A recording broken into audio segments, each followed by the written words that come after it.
I have a quick question for you. Just answer honestly. In the last 24 hours, have you overthought something? A message that hasn't been replied to yet? A random comment someone made? Or maybe just, did I sound weird when I said that? If you nodded, yeah, welcome. You're really not alone here. A lot of young people tell me, I'm not anxious or anything. I just think a lot. But here's the truth. Yeah, overthinking isn't a personality trait. It's not who you are. It's actually a survival mechanism that's been switched on. A little too much. According to the American Psychological Association, over 73% of young adults in the US, ages 18 to 34, say they overthink every single, and about 43% say it directly affects their sleep, their studying, and their work performance. So, what's really happening inside your brain? When you overthink, your brain isn't thinking deeper. It's just replaying the same story again and again with slightly worse versions each time. Neuroscientist Dr. Daniel Levitin calls this a stress-induced narrowing of cognitive flexibility. Basically, when you're stressed, your brain loses the ability to see new perspectives. It switches into threat mode.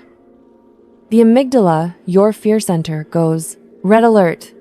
Cortisol rises.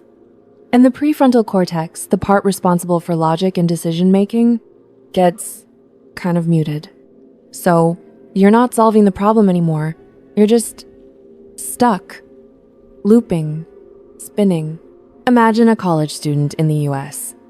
Next week, there's a presentation. Only 5 minutes. But tonight, they're lying in bed staring at the ceiling. What if I mess up? What if everyone thinks I'm stupid? What if the professor judges me? At first, it was preparation. Then it turned into interpretation, and then into a full-blown imagined disaster. Research from Harvard Medical School shows that overthinking activates the brain as if the negative event already happened, even when it hasn't. Your brain doesn't really know the difference between real danger and imagined danger. A new employee, fresh at the job. After a meeting, the boss says, "We'll talk later." And that's it. The whole day, their mind stops working. Did I mess up? Am I getting fired? Did I say something dumb? According to the Journal of Behavioral Therapy, overthinking reduces work performance by 20 to 30% on average. Not because people lack ability, but because anxiety hijacks their mental bandwidth. Overthinking isn't always an anxiety disorder, but it's the fastest road to one. Psychologist Susan Nolan Hoeksema called overthinking rumination, chewing on the same negative thought over and over. Her research found that people who ruminate are twice as likely to develop anxiety and depression.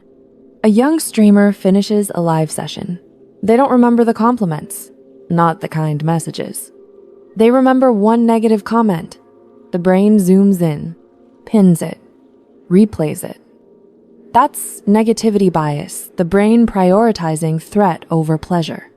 Evolutionarily, that helped our ancestors survive. But yeah, we don't live in caves anymore. A young person rereads old messages. A period, a missing emoji. The brain whispers, something's wrong. But in reality, maybe the other person is just busy. Overthinking fills empty space with negative assumptions, not the kind messages. Actually, yes, mild overthinking is linked to critical thinking, creativity, and risk awareness.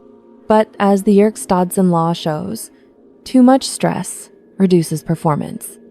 The issue isn't that you think a lot, it's that you don't know when to stop. Mindfulness isn't about stopping thoughts. No one can do that. Mindfulness is about noticing when you've been pulled into the loop. Just one question can help. Is this a thought or is this a fact? Research from UCLA shows that just 10 minutes of mindfulness a day significantly reduces amygdala activity after 8 weeks. Overthinking isn't really a thinking problem. It's an unprocessed emotion problem. Try naming the feeling. I'm anxious. I'm afraid of being judged. According to Dr. Matthew Lieberman, labeling emotions shifts activity from emotional brain regions to language regions, and anxiety softens. Here's a simple tool, the 5-5-5 rule. 5 minutes of intentional thinking. Write down what you can control. And after 5 minutes, stop. Your brain needs an ending, not more data. Overthinking doesn't mean you're weak. It often means you care deeply, but don't feel safe enough yet. And your brain is just trying to protect you. But too much protection turns into a trap. So here's today's challenge. Next time you catch yourself overthinking, don't ask, how do I stop thinking? Ask instead, what part of me needs reassurance right now? That's where the real exit begins.